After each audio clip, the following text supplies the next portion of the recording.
Boa noite, meus irmãos e minhas irmãs. Mais uma vez estamos aqui, quarta-feira, dia 13 de julho de 2022, para mais um estudo bíblico da Igreja Presbiteriana do Brasil, aqui na cidade de Itaquaquecetuba.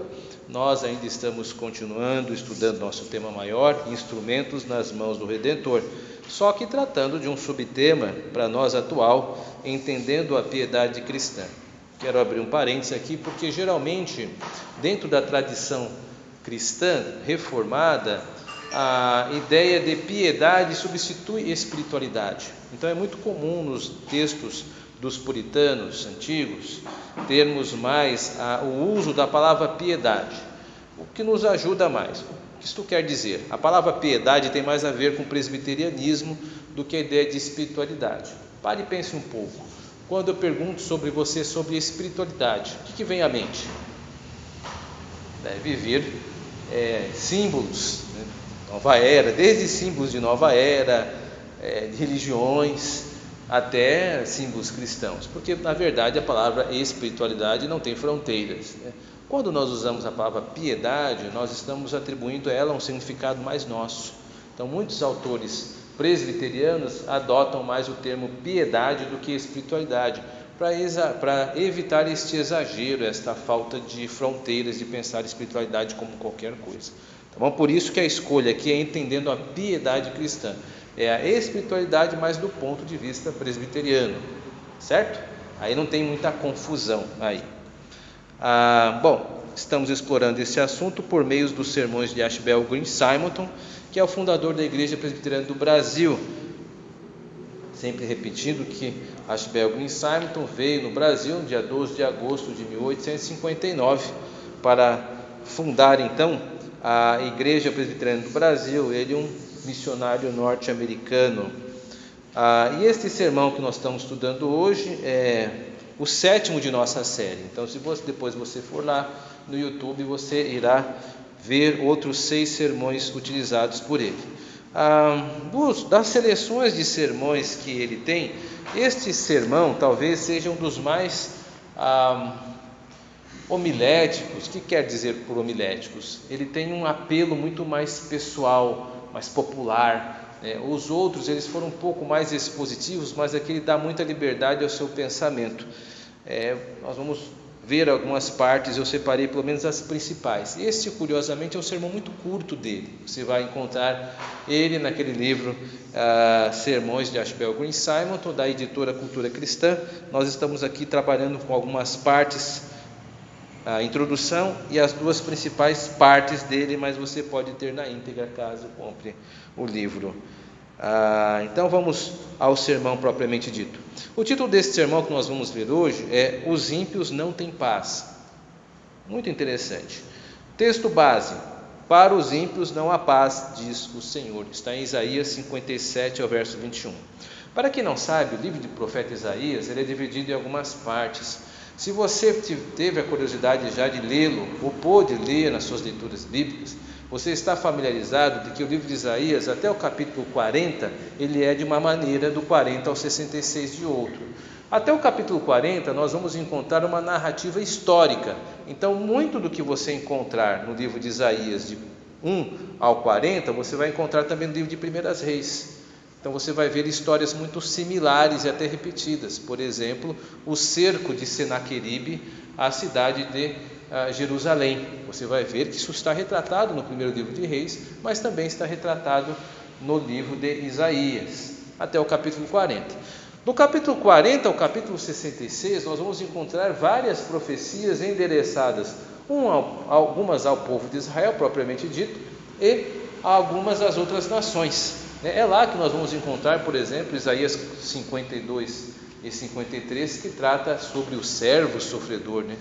Quem é que deu crédito à nossa pregação, etc, etc, etc. Isto é uma profecia do livro de Isaías, mas a partir do 40 há então textos direcionados a situações específicas. É isso que eu quero dizer. Nós não estamos abordando de uma forma histórica. Dentro desse espírito, Simonton se utiliza deste recorte, desta frase: para os ímpios não há paz, diz o Senhor. Então eu vou ler a introdução do sermão de Simonton. Para aqueles que estão com uma folha, estão entre o quadrado, essas partes que tem um quadrado são palavras de Simonton.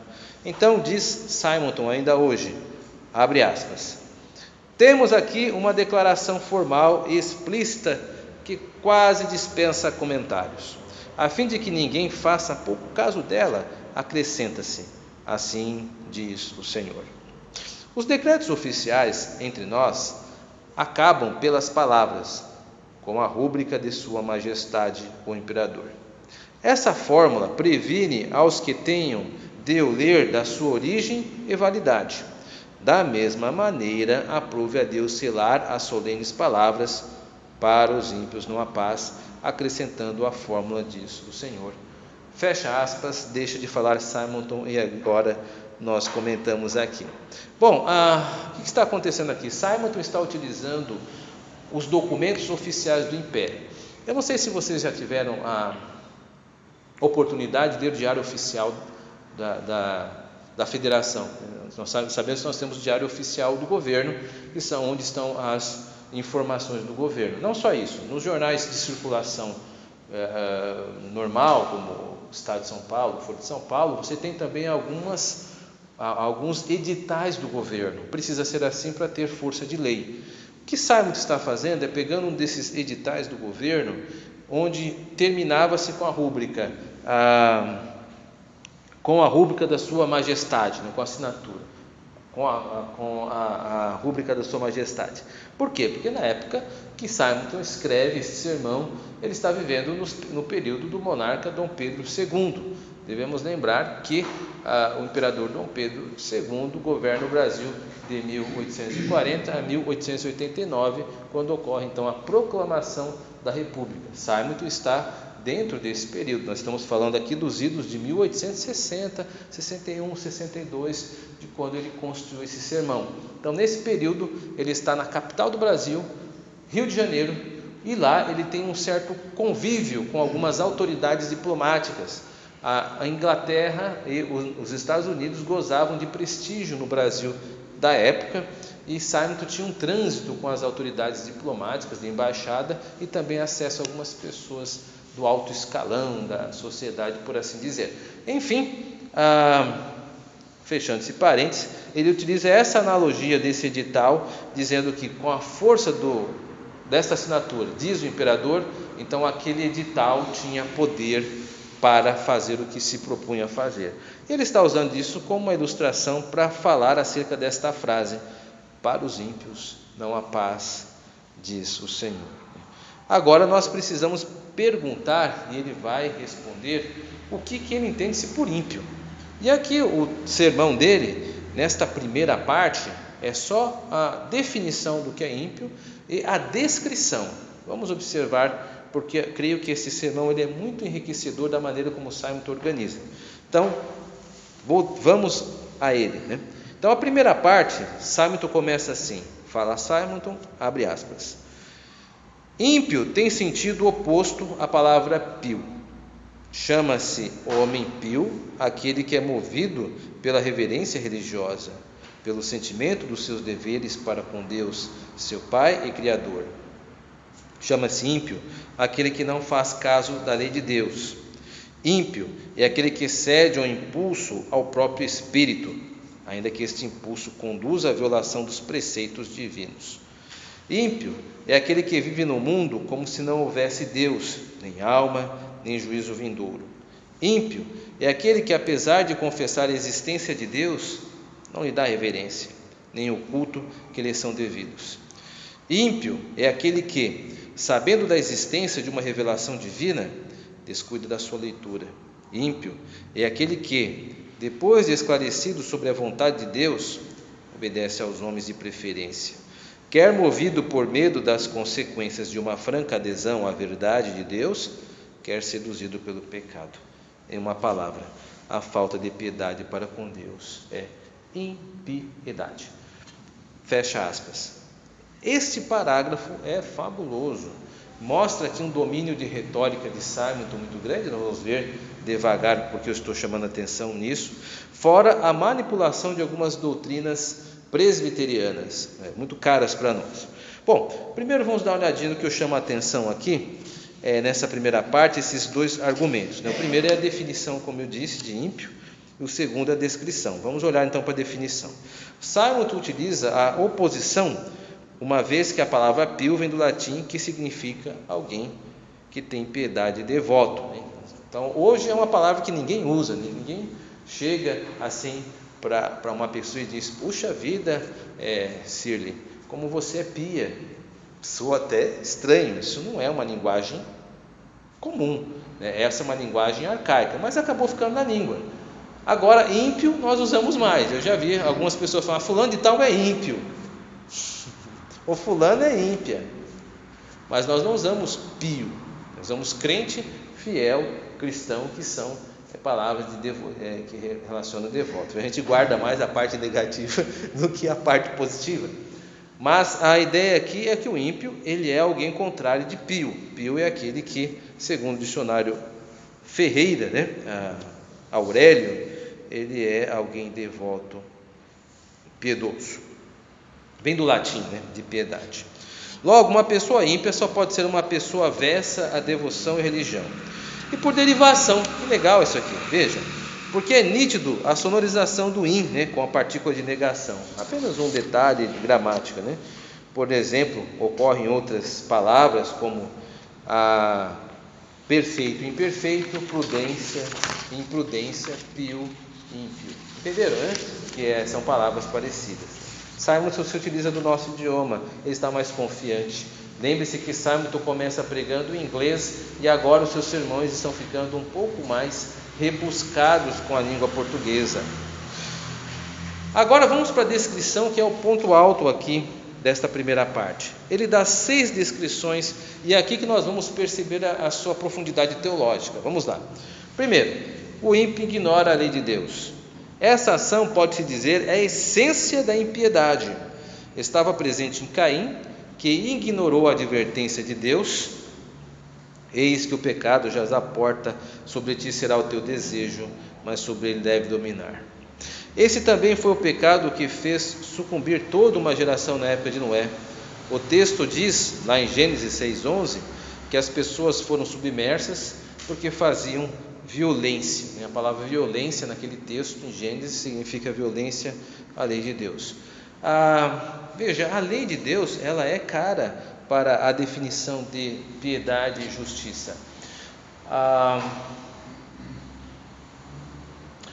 Tem-se às vezes a ideia de que a lei ela foi abolida, e essa interpretação ela não é exata. Quando Cristo está falando da abolição da lei, não está falando da sua abolição completa. O presbiterianismo entende que existem 3 tipos de lei: a lei cerimonial, a lei que é mais voltada à moral, lei cerimonial, lei moral e lei, no caso de Estado, leis civis. Então, por exemplo, nós não deixamos mais os leprosos fora da igreja, fora do arraial, como seria no Antigo Testamento. A pessoa que era leprosa, ela tinha que ir para fora do acampamento, até por uma questão de salubridade, senão ia contaminar todo mundo. Mas quem era leproso tinha o pior dos destinos, ia ficar exilado do acampamento. Hoje não, hoje nós sabemos que essa doença tem nome, chama-se hanseníase, e a pessoa será tratada devidamente pelos departamentos de saúde. Mas esta é uma lei, a lei dos leprosos fora do acampamento, uma lei civil, ela não funciona mais. Nós não estamos dentro de uma como que eu posso dizer, de um governo religioso, eu esqueci o nome, me escapa, logo eu lembro. Mas a questão aqui é que a lei moral, ela continua vigente. Nós, por exemplo, estamos submetidos aos 10 mandamentos, estamos sempre falando isso. Nós não adoramos outros deuses, nós cultuamos a Deus da maneira como Ele prescreve, nós guardamos o nome do Senhor, não blasfemamos, nós guardamos o dia do Senhor, que é o sábado cristão, nós honramos pai e mãe, etc, etc. Nós temos a lei moral. Então, para nós é muito caro, e Simonton reverbaliza isso, ecoa isso. O presbiterianismo nunca foi problema a lei. Nós sempre sabemos que a lei é uma aplicação da misericórdia de Deus também. Há graça na lei. Então não existe essa divisão, lei e graça. Só o fato de Deus nos conceder a sua lei é uma manifestação de graça, é uma manifestação de cuidado, é uma manifestação de desejo de proximidade, de criar vínculos e de identificação. Por isso que ele deu a lei. Segundo, o ímpio cede aos seus impulsos. Como o ímpio não está sujeito ao governo de Deus, outras forças o governam. A carne, a inclinação para o pecado e o príncipe deste século exercem poderes sobre o pecador. A humanidade não se pode pensar como soberana de si mesma. Estará sempre sob tutela de Deus ou de outras forças. Eu chamo a atenção nisto porque há uma romantização de um entendimento de soberania individual que não existe. Nenhum de nós é uma pessoa soberana por si só, é autônoma, por assim dizer. O que é autônoma? É alguém que tem a sua própria lei, né? Auto, de eu, nomia, de lei.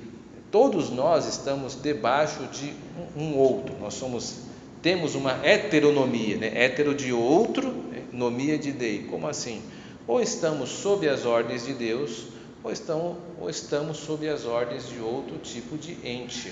No caso aqui, o texto que eu li faz referência a Efésios capítulo 2, porque diz lá que nós éramos escravos do pecado e também dominados pelo príncipe deste século. Então, o homem não é neutro. Não existe alguém que diz assim, quer dizer, existem pessoas que se expressam assim: eu não vou à igreja, não tenho religião alguma, mas eu gosto de Deus, eu adoro a Deus do meu jeito. Esse é um discurso enganoso, porque o discurso, a pessoa pode até dizer isso, mas ela está equivocada, porque só existe uma maneira de adorar a Deus, e é a maneira por ele instituída, não é a maneira que eu instituo. Imagine que bagunça, você adora Deus de um jeito, você adora Deus de outro jeito, o outro adora... Não há uma ordem, virá um caos. Não. Deus instituiu desde o Antigo Testamento como o homem deve ser, deve adorá-lo, né? Lembre-se que se fosse aberto assim, Deus tinha aceitado sem nenhum problema a adoração de Caim. Caim foi adorá-lo lá do seu jeito, levando seus itens agrícolas, e Deus disse: não é assim que eu quero, e reprovou o culto dele, logo de começo. As primeiras pessoas que cultuam a Deus já começam com reprovação. Então, esta ideia de que Deus é obrigado compulsoriamente a aceitar o seu culto é um engano. Deus não é obrigado, e não é porque você cultua que será aceito. O seu culto só será aceito se for do formato, da forma como Deus quer. Então existem pessoas que podem estar adorando a Deus a vida toda e Deus simplesmente não está dando nem caso para esse tipo de pessoa, porque ela vive uma ficção, ela adora um Deus que não existe, passa a vida toda presa dentro de uma ilusão, irá para o inferno crendo que está indo para o céu. Que destino horrível, que destino terrível. Mas é assim que ocorre com aqueles que não respeitam a revelação de Deus. Terceiro, o ímpio que deliberadamente escolhe um estilo de vida que aliena a Deus, né? A terceira classificação de ímpio que ele usa, né? Ao ignorar a existência de Deus, ou seja, adotar uma conduta ateísta, os ímpios caminham para a destruição certa. Tal conduta na Bíblia é retratado como pessoas estando presas sob os laços do diabo ou cegas pelo Deus deste século. Eu estou me referindo aqui, deixa-me ver, ao ímpio que vive como se não houvesse Deus, ignorando a alma e ignorando o juízo divino.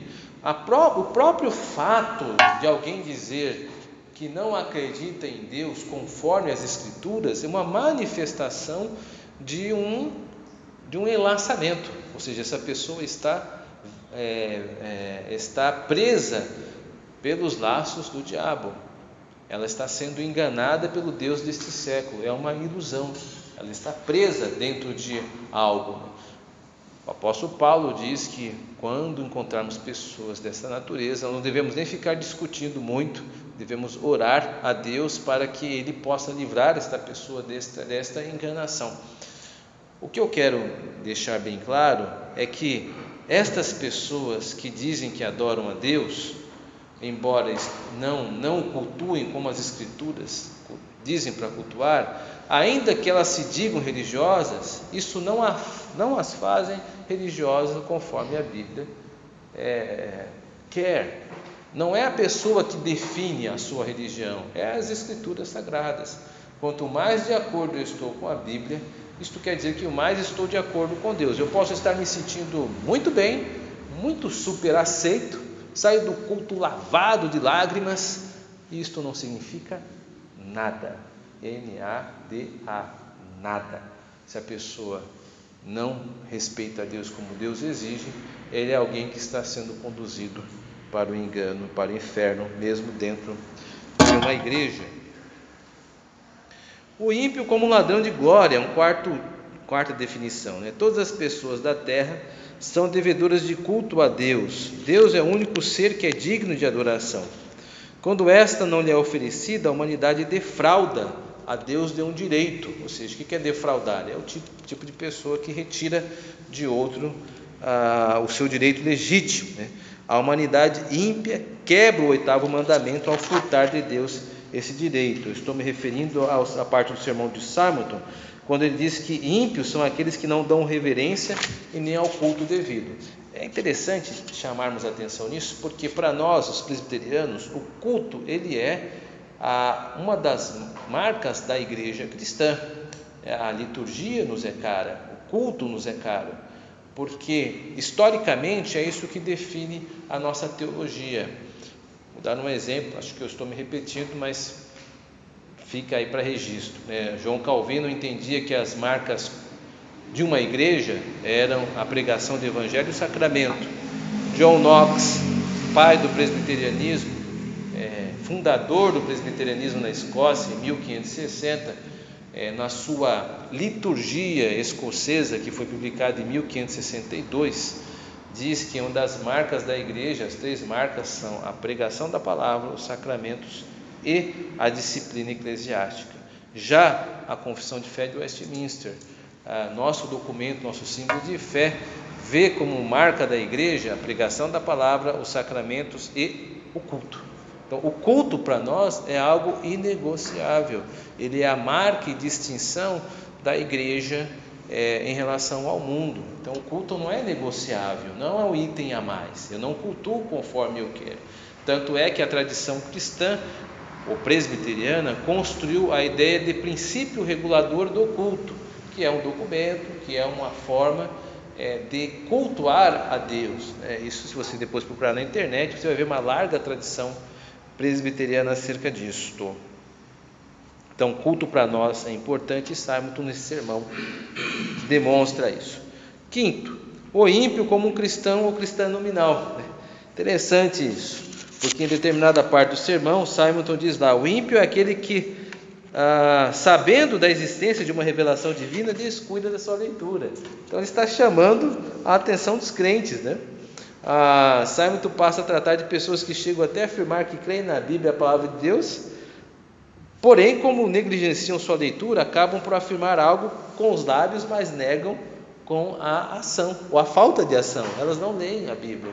Então, a partir do momento que eu digo, eu falo assim: esta Bíblia é a palavra de Deus. Cuidado com esta afirmação perigosa, porque isso também aumenta a sua responsabilidade em lê-la, em aplicar ela, né? E é por essas palavras que será condenado, porque se você diz que é a palavra de Deus e não a lê, ela não conduz seus passos, se você se deixa guiar pelos seus instintos, quando lhe ofendem ou se ofendem mais, daquelas pessoas que dizem: dou um boi para não entrar numa briga, uma boiada para não sair. Este não é o espírito de um cristão. Um cristão, ele dá a outra face. Se alguém pedir, dá. Se alguém pedir emprestado, não foge.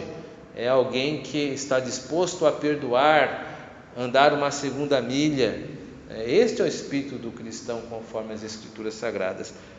Então há uma crítica pesada ao membro.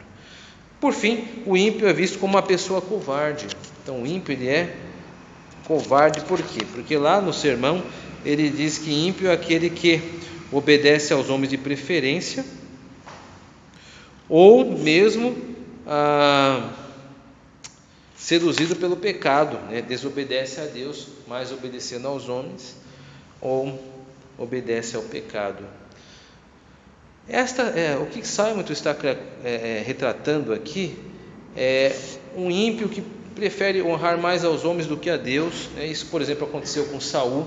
No exercício das suas funções, Deus deu o desígnio para que ele eliminasse os amalequitas, e Saul não obedeceu, não porque teve dó dos amalequitas, mas porque o povo queria ficar com o melhor da gordura, e disse: Saul, é meio que desperdício, né? Deixa isso aí para a gente. E ele, né, cercado por milhares de pessoas, achou que era um bom negócio obedecer à voz do povo.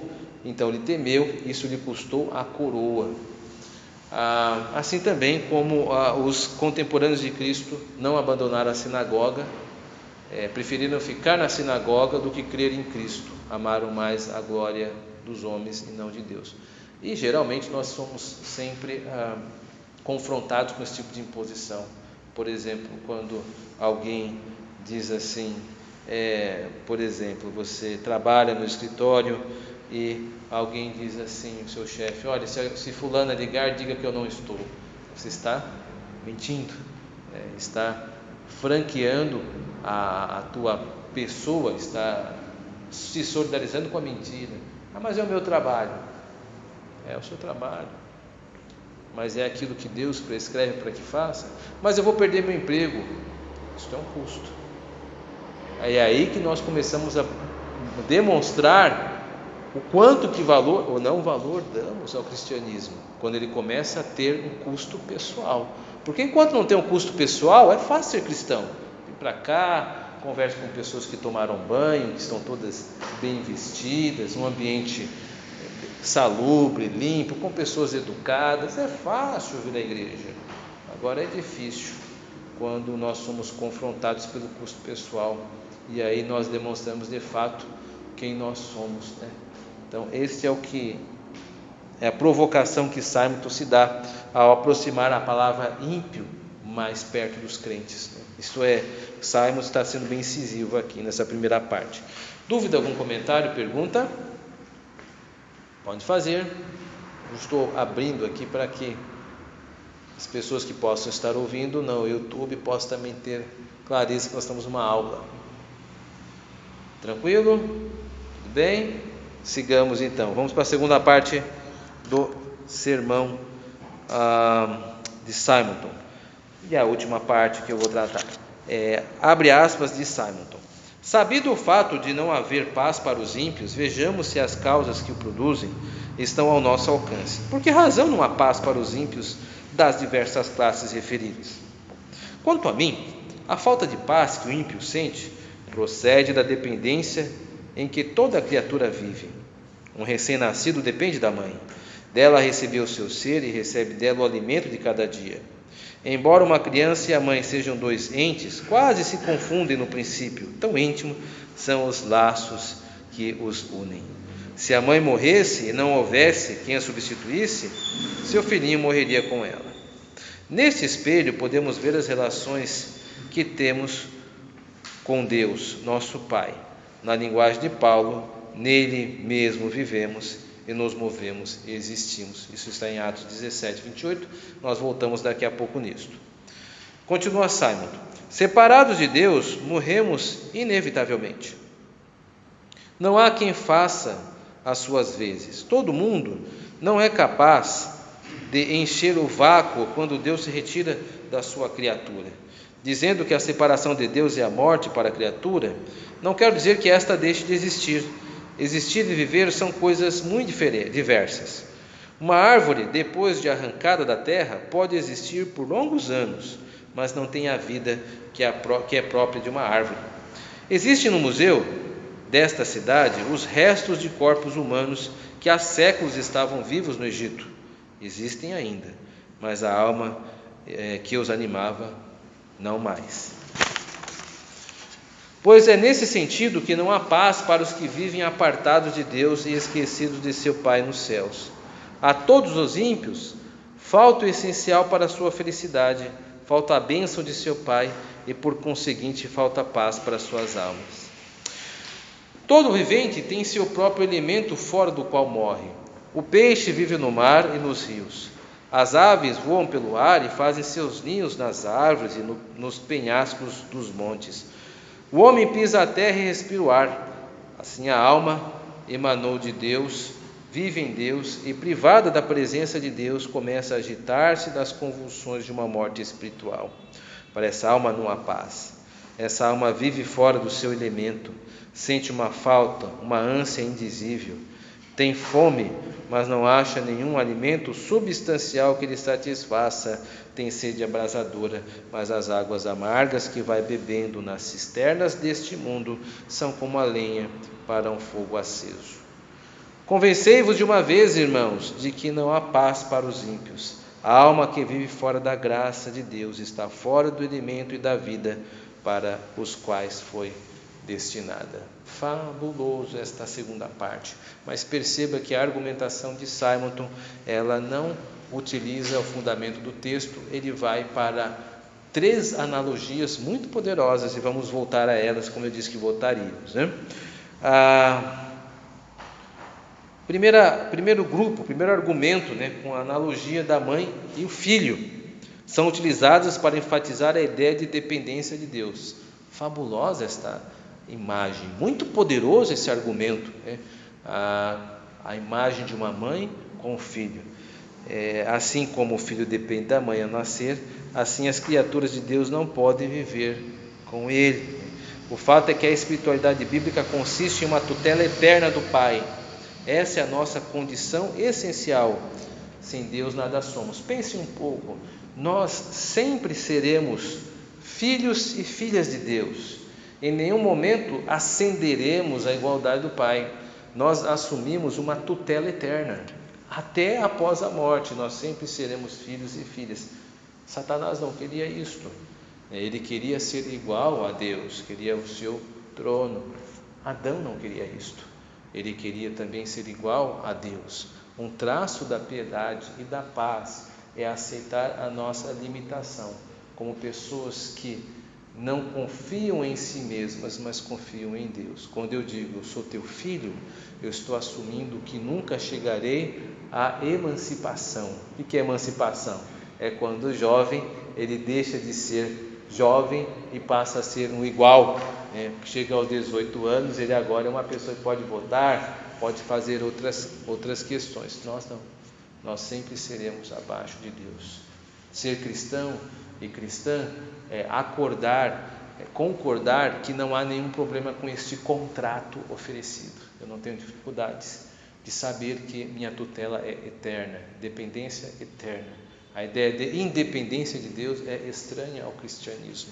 Nós, por isso, não podemos pactuar com os budistas, que não veem a existência de um Deus pessoal, mas acreditam que podem eles mesmos se emancipar chegando ao nirvana. Nós temos essas diferenças com o budismo e o zen budismo, por exemplo. Nós não cremos nisso. A segundo grupo de analogias da árvore e dos cadáveres humanos, para enfatizar a ideia de que viver e existir são categorias diferentes.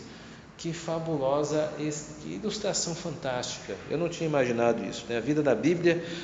Bom, primeiro, esse uso que ele faz, né, dos cadáveres e da árvore, é fantástico. As árvores cortadas, elas continuam existindo, mas não da maneira natural, como vida. Bom, a vida na Bíblia não significa apenas vida biológica, isso já foi dito várias vezes. A vida é um conceito que expressa a comunhão com Deus. Dentro desse princípio, entende-se que Adão e Eva, de fato, morreram ao comer do fruto do conhecimento do bem e do mal. Ponto. Essa é uma das perguntas mais gastas que as pessoas não crentes nos fazem. É dizer assim, veja só, Deus disse que Adão e Eva morreriam como comer o fruto. Não morreram, estão lá andando. Aí você diga, o conceito de vida é diferente. A Bíblia define o seu conceito de vida como comunhão com Deus. Ela se autorregula, ela mesma define os seus conceitos. A vida que nós chamamos de biológica e a morte também, consequentemente, ela é derivada da comunhão com Deus. O que conta é ter comunhão com Deus. A morte física para o ímpio é a perdição eterna. Para o cristão ou cristã é apenas uma passagem para aproximar-se mais de seu Deus. É interessante isso. Embora nós continuassem Adão e Eva vivendo, como que eu posso dizer, andando, conversando, eles não possuíam mais comunhão com Deus, portanto morreram. Mas use esta analogia, eu vou usar, gostei muito, muito original. Terceiro grupo de analogias, a analogia do peixe e das aves, para enfatizar a ideia de que Deus é o elemento natural da alma humana. A humanidade fora criada por Deus e para Deus. A pergunta 1 do Catecismo Maior de Westminster acerta o alvo quando diz acerca do objetivo da humanidade. Qual é o fim supremo e principal do homem? O fim supremo e principal do homem é glorificar a Deus e alegrar-se nele para sempre. Por isso o cristão não sofre com as perguntas cruciais da vida. Quem somos? De onde viemos? E para onde vamos? Somos a imagem e semelhança de nosso Criador. Assim como uma moeda, carregamos a face de Deus em tudo o que fazemos. Essa inscrição em nós demonstra a quem pertencemos. Viemos de Deus e retornaremos para Ele. Não tem crise. E vamos caminhando para o final do drama universal. Cristo veio ao mundo para inaugurar os últimos tempos e aguardamos o retorno de Cristo para a instalação do juízo final e implementação do novo céu e da nova terra. Vamos para nossas considerações finais, mas utilizem esses 3 blocos de argumentos extremamente ricos para você poder discutir com pessoas que não são crentes no seu trabalho, na escola. Discutir, que eu digo, no bom significado da palavra, dialogal. Você não precisa impor as suas ideias, mas dizer às pessoas que elas são como árvores que não estão ligadas à terra que dá vida, embora existam, mas não existem como de fato deveriam viver, é uma imagem muito poderosa para evangelizar aqueles que não são crentes. Considerações. Então nós vimos que na introdução, Deus é nosso soberano e por meio dessa autoridade determina que aqueles que são ímpios não terão paz. Na primeira parte do sermão aprendemos quem são os ímpios. Houve uma descrição e uma definição. Na verdade, 6 descrições, E na segunda parte do sermão vimos por meio de 3 argumentos construídos com analogias, que não se pode pensar em uma vida alienada de Deus, porque dependemos dele. Só a vida nele, uma vida de paz, só encontrada em Deus. Portanto, os ímpios não podem ter paz. Este dos sermões de Simon é um dos que eu mais gosto, por causa das imagens poderosas que ele utiliza. Perceba também que ele muda o método de pregação. Não é bem idêntico àquilo que nós fazemos hoje. Geralmente nós, pelo menos os presbiterianos aqui, estão mais concentrados na exposição de textos, mas Simon ele expõe o texto, mas veja que Isaías nem foi citado. Ele não se preocupou em endereçar o texto. Isso não é nenhum demérito, é apenas o estilo que Simon possuía. Este é um sermão que nós poderíamos dizer um sermão um pouco mais evangelístico, mais voltado para temas. Ele se fundamenta muito mais, não em citações bíblicas, mas se fundamenta em argumentações, demonstrando um raciocínio rigoroso, fértil, criativo e ao mesmo tempo eficaz, porque ele comunica a mensagem. Um ótimo texto, na minha opinião. Que Deus nos abençoe e nos ajude para que possamos aprender cada vez mais a palavra de Deus. Amém.